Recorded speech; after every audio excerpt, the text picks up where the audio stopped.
Welcome back, team. This is your host of the Best of Five podcast, Grant Kreitzer. And Claire Kreitzer. We're happy to have you again. Today's episode is a bit of a chalk talk where we're going to try and break things down for the upcoming 2025 NCAA volleyball season. Yeah, an opening weekend this week, games start. We're really excited to have the first whistle and the first serve. So we're going to give you a little bit of chalk talk, make some predictions, and then give you all the details on who you should be watching this weekend. Yeah.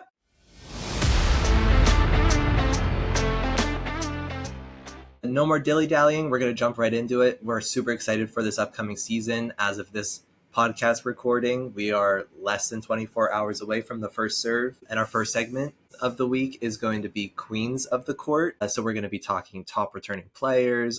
We're going to pick our starting six teams, and we're also going to pick who we wish would coach those six. And also, it's not going to be a starting six. It's going to be like a starting 7, 8. We're gonna doctor it up a little bit. We're going to build a roster. Exactly. Let's start off with some top returning players. Absolutely. And highlight some of them. We'll start off with the national champs. Why not? The reigning national champs, Penn State. We'll start off, obviously, with setter Izzy Stark, freshman last year, led them to a national championship, has had a whole offseason to get better and make connections with her team. And so she's going to be a force to be reckoned with. Yeah, absolutely. And especially as a freshman, having that experience going into your sophomore season, knowing what it's like to go through that long of a season. Yes. And win a national championship against all of the odds and everything going on with Coach Katie is incredible and invaluable. Yeah, and it'll be cool to see her take on a bigger leadership role for this sure. year. And her bestie, Ava Faldudo. Yes. Very excited to see Ava back on the court. It seems like in kind of like the spring matches and any kind of practices that I've been seeing, Jillian Grimes is locked in libero. Yes. Which is... Yeah, I mean, Coach Katie at the Big Ten Media Day, they asked her who's a player to watch on your team, and she said Jillian Grimes. Yes. Because Jillian, she said, got better every single match last season and has continued to grow. So she's excited to see her, and we're excited to see her absolutely take on a bigger leadership role and really dominate in her senior season. But that doesn't take away from the DS, Ava Faldudo, who is a great addition and played a big role last year, and we think we'll do it again. Absolutely. And not to mention a returning player, but not a returning player to Penn State. We have Kennedy Martin, 6'5", yes, 6'5", 6'6", right side hitter from Florida. And she dominated when she played in the SEC and with Florida. So I'm looking forward to see how she does the transition to the Big Ten and see if she can carry over her dominant performance. So I think those are our players to watch from Penn State. So next up on our list is we have some key players from Texas who are returning, and we'll start with the players who are actually returning from Texas. Libero Emma Halter, who has been their starting libero for the past 2 years. Now she has a bit of competition with transfer Ramsey Gary, but I think we can predict that with her performance over the past 2 seasons, she's a rock star in the back row, provides them with a lot of energy, and we'll be excited to see her sweeping up the court this season. Big time. And when I watch Texas, Emma Halter isn't someone that I necessarily gravitate towards and I'm constantly watching. And that's just because it just speaks to how solid she is. You never have to worry about her. Whether it's serve receive, whether it's defense, she eats it up every single time. And alongside Emma Halter, we have Ella Swindle, who is going to be a junior. Yes. She'll be a junior. She's the setter. And she had a different role her sophomore year than she did her freshman year. Her freshman year, she was the starting setter and won a national championship. Yes. And then her sophomore season, they had a transfer, Avery Carlson, step in, and they were fighting for playing time. And there's a lot of drama that we touched on last week with that. So I'm happy that she is sticking it out at Texas, and hopefully we'll be able to lead her team to another successful season. Yeah, definitely. And she's a very big block besides being a very good setter. So it'll be cool to see the connections that she makes, especially with new outside hitter to Texas, not new to volleyball, but new to the Texas team, transfer Tori Stafford from Pitt. who was their go-to outside hitter, proved, especially last season, that she is elite. Oh, yeah. And she will be starting her junior year at Texas, and I anticipate she will not be slowing down at all. Nope, I don't see that for her at all. To round out Texas returning players, we have Whitney Lonstein, who had a short hiatus. Yes. She had a baby, so I'm very happy to see her back, and she didn't get much playing time last year, although she was on the team, and I'd love to see her get some playing time. Exactly, yeah, because I mean, after her freshman year that she had at Nebraska, she was very solid. So it'll be cool to see if she can get back to that level. And then next up, we have Louisville, who is returning one of their starting setters. They ran a 6'2" last year, so they are returning Nialise Cabello, who will now be a sophomore. She brings a ton of energy. She has a really quick tempo, and it's going to be really cool to see how she adjusts to her new outside hitters. Yeah, absolutely. And one of those outside hitters being Peyton Peterson, and although it's not new to them because they practiced together, but Peyton Peterson didn't get a ton of playing time last year other than the national semifinal and the national championship, where she not only stood up but stepped out and went balls to the wall crazy, making some serious plays as a younger player with not as much experience, especially not on that stage. And then joining her on the outside, we have Chloe Chacoin from Purdue, which that was a big transfer. Purdue lost a lot of players to the transfer portal, to graduating, and so they're definitely going to be hurting, but I know a lot of other programs really benefited from those transfers. Yes. And just to kind of rattle off some of the next teams, Texas A&M has the star Logan Lanicki, who really pushed them far into the playoffs as kind of an underdog. She got some playing time with the USA national team, playing in the VNL, alongside Pitt, who is returning Olivia Babcock, Brie Kelly, and who's the other middle? Why can't I think of her name? Ryla Jones. Ryla Jones. Ryla Jones is back. And we did just see in some Instagram posts that Brie Kelly is in a boot. Yes. Which is definitely going to hurt Pitt, but they have a big roster, and I'm sure they have a lot of depth. Yeah, and hopefully that this isn't a long injury, Yeah. and she can get some rest at the beginning of the season so that she can be good to go, because she is a key, and her and Olivia Babcock were named Pitt's captains this year. Yes, I saw so that. They are leaders and big time returners to the Panthers team. Nebraska, I think, is returning maybe the most powerhouse players, which they have for the last 2 years. Exactly. Yes. So you have Harper Murray on the outside. You have Andy Jackson in the middle. Also, Rebecca Alec in the middle. Lainey Choboy and Olivia Mauk are their returning DSs who are going to be competing for the starting libero spot. You also have Taylor Landfair, who can be a big block and a weapon on the outside. Bergen Riley. Yeah, you cannot forget her. Their starting setter the past 2 years. So they have a core group that is back, and I think really out for the national championship. For sure. I think within the past couple of years, the talk has all been Nebraska, Nebraska, Nebraska. And this year, I really feel it. I really see that national championship for them, especially watching their preseason red and white game and their alumni match. They have some serious freshmen coming in that are going all out fighting for that position, which is exactly what they need. People to really push them. Exactly. Yes. And next on our list, we have Kentucky, who's returning their star outside hitter, Brooklyn DeLay, along with their starting libero, Molly Tuzzo, who I think also got some time with the U.S. national team this summer. And she's not a returner to Kentucky, but she's a returner to volleyball. You have Eva Hudson, another one of those Purdue transfers that made their way to another school. Yeah. Next up, we have Minnesota, who's returning McKenna Wooker on the outside, along with Julia Hansen, which that's a great, solid pair of outsides to have. Exactly. And I'm not so sure about who is kind of below them in the roster, but I'm sure that they have plenty of people to push them to get even better and better. Yeah. And I think these are both of their senior seasons. Yes. So they will be playing very hard, especially since it's their last season with the Gophers. Yeah, Minnesota's always a team to keep your eye on. They've kind of faltered the last couple years, but I have pretty high hopes for them. And then we have Creighton, who definitely lost some of their big-time players, but they're returning Ava Martin on the outside. Yes. And then Florida, we have Alexis Stuckey, who has been in and out with injuries And Florida also lost their head coach, Mary Wise. She retired. So that's going to be a slight shift. But as much as we love and respect Mary Wise, maybe this is the push that they need to get Florida volleyball back to where they were. Exactly. And then last on our list, we have the returners from Wisconsin. We have their starting setter coming back for their sophomore season, Charlie Furbringer. And she has so much potential. And I think another year and a spring in the gym with all of the hitters working on connections and working on the pace will only benefit them. And along with her, you also have your favorite.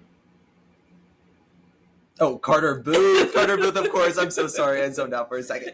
Carter Booth, I'm sorry. I just love her so much. I love to watch her play. I think she has one of the best attitudes. She is so tall and not to mention beautiful. I just love her. I just love her so much. So that's the list of top returning players, but now we're going to move into our starting six and who we want in our rotation. So we're just going to go one for one, starting with outsides, and we're going to flip a coin. Or we'll do even or odd. Even or odd. Okay. I'll hold up behind my hand. Okay. Odd. Yes. I was holding up the number one, so Claire gets to pick first. Okay, awesome. Do you want to go by positions? Yeah, so our outsides. Pick one outside, I'll pick one outside. Okay, one outside for me is I will pick Tori Stafford. Oh, okay. I was going to take Tori Stafford. All right. I'm going to take Harper Murray. Okay. My second outside is going to be Brooklyn DeLay. Okay, my second outside is going to be... I need to really think on this. Ooh, I don't know. It's really hard. I'll take Mimi Collier. Okay, that's a great solid choice. Absolutely. A 6 rotation, outside hitter. Yep. Love it. All right, let's do 2 middles now. Okay, you can pick first for the middles. I'm going to take, believe it or not, Carter Booth. Carter Booth. Surprise, surprise. Yeah. I'm going to take Andy Jackson. Okay, I'm going to take Ryla Jones next from Pitt. Good one, good one. Okay, my last... Oh, wait, you picked Andy Jackson? Yes, okay. Yes. My last middle that I'm going to take... Oh, this is just because I really, really like her. Jordan Hopp. Oh, yes. From Penn State. Yes. Grad student playing her second season at Penn State. Didn't get a ton of time last year, but when she did, showed up in big moments, and I can only assume that she's gotten better. Absolutely. Right. DS Libero. Just one. Oh, okay. Just one. That's a little hard, but I think I'm going to have to go with Jillian Grimes. Okay. I was thinking Jillian too. Okay. Mine will be Emma Halter. Great pick. Yep. Great pick. You can't go wrong with either of those two. All right. What do we have left? Right side? Right side and setter. Oh, okay. Which one do you want to do first? Let's do right side first, and you can go first. Okay. I'm going to take Olivia Babcock. Yes. Yeah. Yeah. I mean, that's... Yeah. That's solid. Pretty undisputed. Yeah. And I will take the other undisputed one, Kennedy Martin. Absolutely. And then setters. Okay, you get to pick first. Oof, this is scary. I'm going to pick Bergen Riley. You? Oh my god. Okay. I was gonna pick Bergen Riley because she's one of my favorite setters to watch. As much as I love Izzy Stark, yes. I could watch Bergen Riley set all day because it is the most fluid. It is so technical. It comes with ease, even though I know she works so hard to be where she is. Okay, I can't take Bergen Riley as well, so I am going to take Izzy Stark. So I am not mad with that choice at all. Yeah. And okay, that rounds it out. Exactly. We have our starting 6. Who do you think will win? It's impossible to know. I know. I would love to see them play. Yeah. Jeez. That is like an all-star match. Like, it is. What would even happen? Honestly, I think it would just be madness, and it would come down to a coin toss. It's just like they're going to play point for point and go 5 sets, and whoever has the more energy or who has the coach that can get them there. So we're going to pick who we want to coach our team. You can go first. Oof, this is hard because I think there are a lot of great coaches out there, but I just have to think of the coach that would work with my team the best. Okay, we haven't mentioned Stanford yet, and I'm going to coach my team. I'm going to pick Kevin Hambley because I think all of the players that I said are so good and are so technical that he would be a great coach for them. I think that is a great choice for your team. I'm going to choose for my team, she's the talk of the town lately, Danny Busboom-Kelly.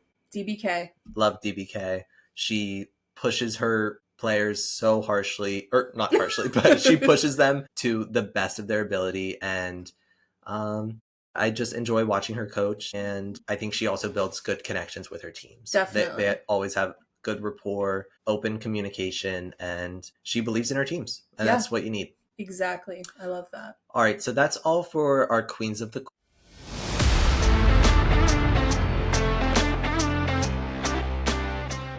Court. So next up for our segment, we're going to do our scouting report.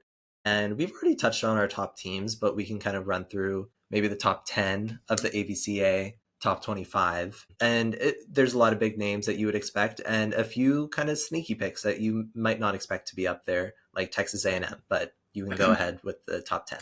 Okay, sounds good. So coming in at number 1 is Nebraska. As we've said, they're returning most of their core lineup, and they're the team to beat. Yeah. All of their players have been playing there since their freshman years and have been getting significant playing time. So it's their year to make or break it. Yeah. And then you have Penn State at number 2, which could be considered controversial considering Penn State is coming off of a national championship. But Penn State did lose their 2 starting outsides, which is a big loss. But I'm excited to see who's going to fill those roles. I have super high hopes for them, of course. But yeah, they got the number 2 seeding, which I think is a little strange. But I can also, as of right now, seeing the teams stacked up against each other, I do think Nebraska would beat Penn State right now. Right now. Yeah, the first week of the season. Yeah. I agree with that. And then third on the list is Pittsburgh. Yep. They spent most of last season at number 1, but lost some of their key players and are coming in right at number 3. I think that's a good spot for them. And sure. I think we'll see if this is their year to break past the Final Four and make it into the championship, and hopefully hopefully for them. Hopefully for them. Yeah, no, hopefully for them, they can bring a championship back to Pittsburgh. And then at number 4, we have Louisville. So those are the Final Four from the previous season. I think these rankings make sense. Although Louisville and Penn State both did lose significant players. So they're going to definitely have some rebuilding to do, which I'm sure they're working hard at right now to keep those top 4 rankings. And then just to kind of brush past the next 5, we have Texas at 5, Stanford at 6, Kentucky at 7, Wisconsin at 8, Texas A&M at 9, which is definitely a surprise. But I don't even know if it's a surprise because they really showed up and showed out in the playoffs. And they returned almost all of their starters besides a DS. Yeah. So they're definitely going to be a team to watch out for. And then a somewhat letdown in the playoffs last year, we have SMU, who was a significant player throughout conference, really giving Louisville and Pitt and Stanford in the ACC a really hard time, and taking some sets and taking some games off of them. So to see them in the top 10, I am kind of surprised. I'm not gonna lie. Especially because they definitely lost some of their key players too to graduation. Their setter, their outside hitters, but they are ready to come back. And I mean, last season they beat Nebraska in the pre-conference games and was the only team to beat Pitt last year in the regular season. Yeah. They, even though they lost some of their starters, they definitely gained a lot of experience playing the top teams last year. So I think that'll be really helpful in their success this year. And then we'll just round out the top 25 by listing them off real quick. Minnesota at 11, Creighton, Arizona State, Kansas, Purdue, Florida, Missouri, UCLA, which watch out for UCLA. Yes. They got a lot of really good transfers. I think they're going to go up in the rankings really quickly. Definitely. And then at 19, BYU, Baylor, USC, Georgia Tech, Utah, Dayton, and TCU. So we are in store for a really, really competitive season.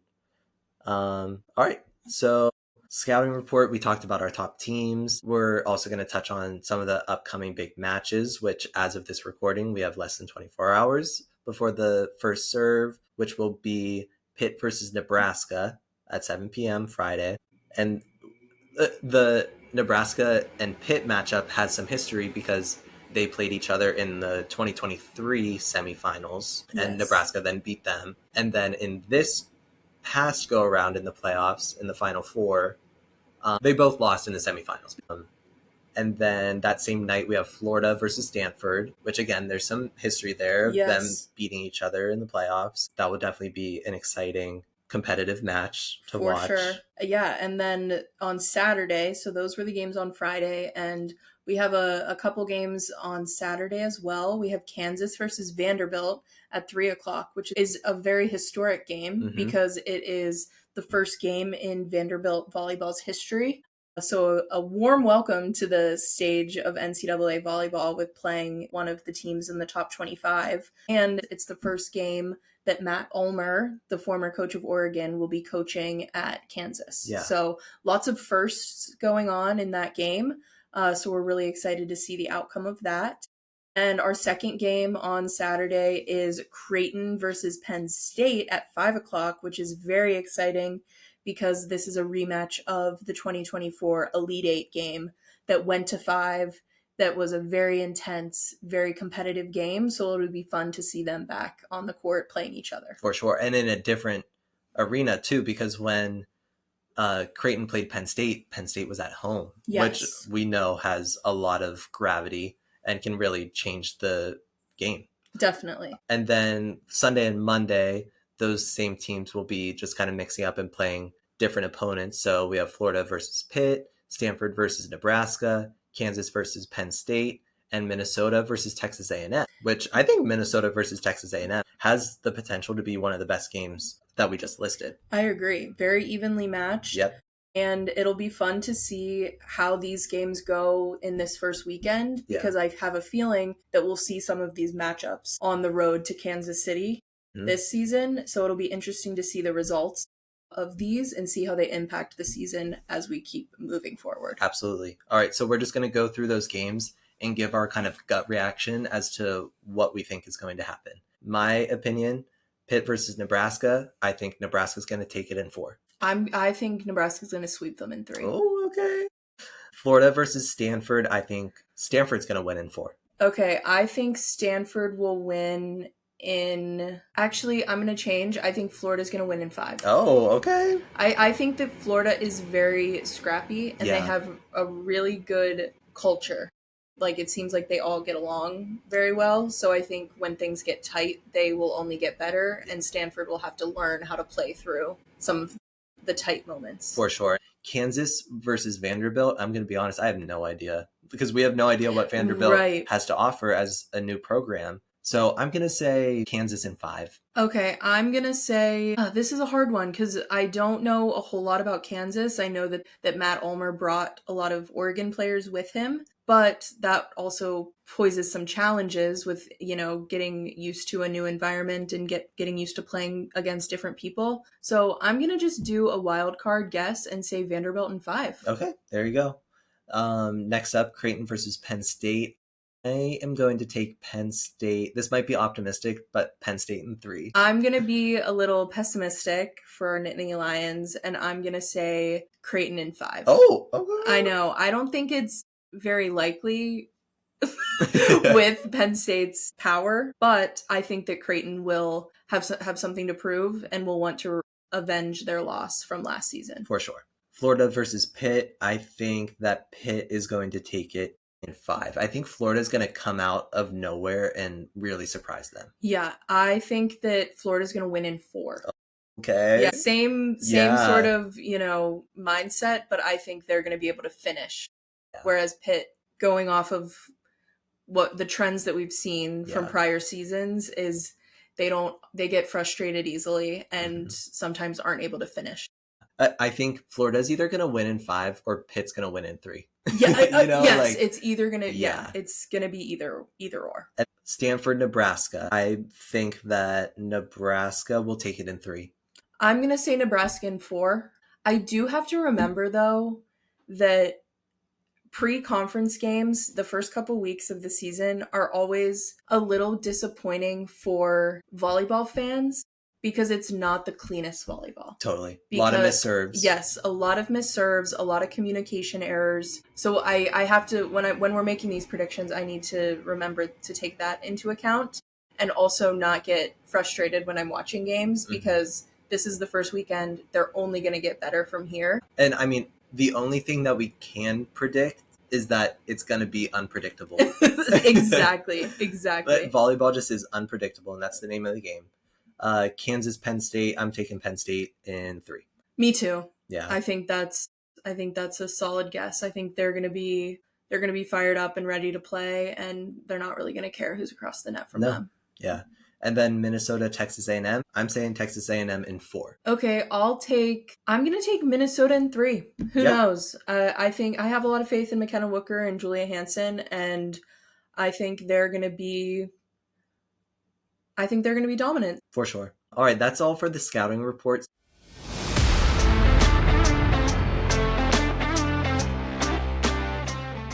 Segment. So that's all for the scouting report segment. We're going to move on to the road to Kansas City, which is a phrase you're going to hear us saying a lot. The national championship, of course, is in Kansas City this year, and we want to get into the routine of predicting our Final Four. We're going to go and predict some of the conference champions, like the Big Ten, the ACC, the SEC, because those are the ones that we watch the most closely. Yeah, and I would argue are the most competitive. Yeah, me too.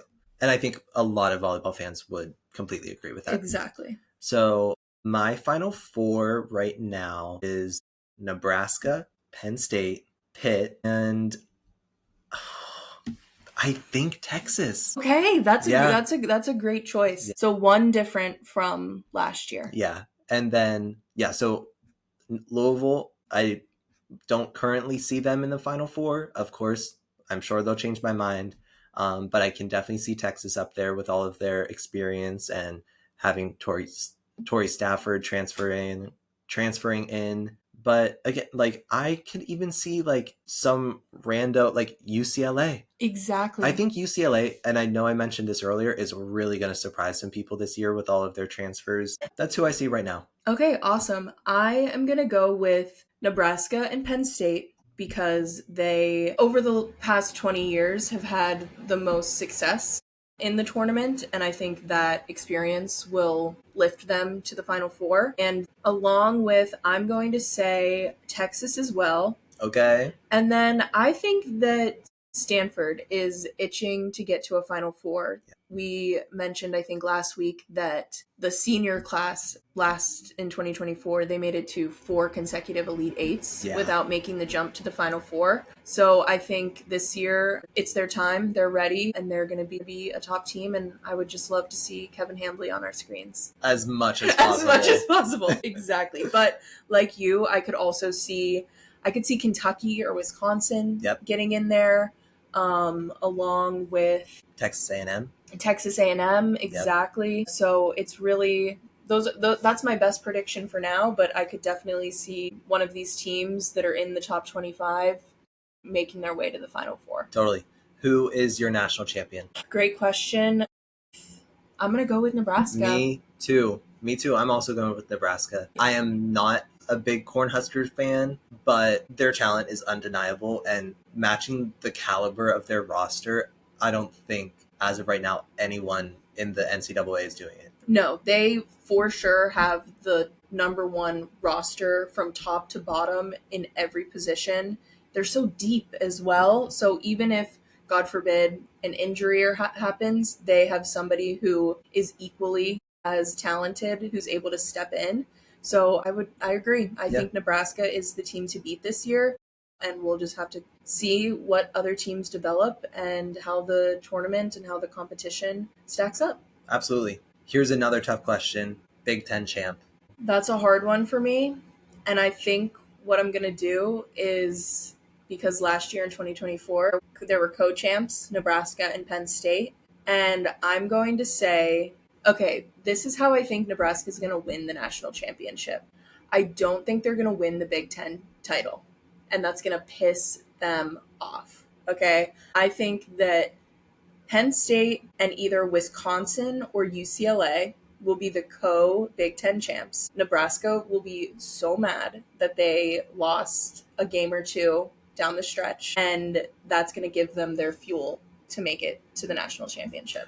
I fully co-sign that prediction. That's exactly where my mind was going. I don't think Nebraska is going to be the sole Big Ten champ. I think there's even a chance that they aren't a part of the Big Ten champ. Yes. I think that we are going to see another Big Ten co-champs. Next up, ACC champ prediction. I'm going to give it to Pitt. Okay. Yeah. I think Pitt has it in the bag. They returned a lot of really solid players, and they also got some key transfers too. So I can really see it for Pitt. Definitely. I'm going to disagree with you on that because I think Pitt, at least at this point in time, may be plagued with injuries, and they're going to have some things to work through with a new setter, a new libero, new transfers, like you said. So I'm going to say Louisville. Oh, I know. Okay. That's an underdog pick, but I think chemistry-wise, I'm going to go with Louisville. I can totally see that. And then SEC champ. This one's kind of tough. I'm not sure. This is hard. My gut is telling me Kentucky. Okay. Yeah. My gut is telling me Texas. Yeah. But they're two very evenly matched teams. And then, like we saw last year, you also have Missouri, you have Florida, you have, what are some other teams that you had Texas A&M is in there, and Ole Miss, who made a great run in the tournament. So, like I think we said this last week too, the SEC has become more and more competitive from the top to the bottom, but I think that the Longhorns will come out on top. I think the SEC is just going to be messy this year. So I think there's going to be a lot of interesting wins and losses in the SEC this year, and it's just going to depend on the week and how the team is playing. Right. All right. Well, thanks for joining us. And next time we'll be talking to you, we will have already witnessed the first serve and get the results from all these games. And we're really excited to give you some more stats and predictions from the stats. And we'd love to hear what your predictions are. So what your Final Four is, who you think the conference champs are going to be, who you think's going to take it all and take home the prize in Kansas City. And also just let us know that you're super excited to follow along and watch the best game that we know. Yep. It's the best because it's the best of 5, and we'll be with you on the road to Kansas City. Yeah. And remember to like, subscribe, and download wherever you get your podcasts. Yeah.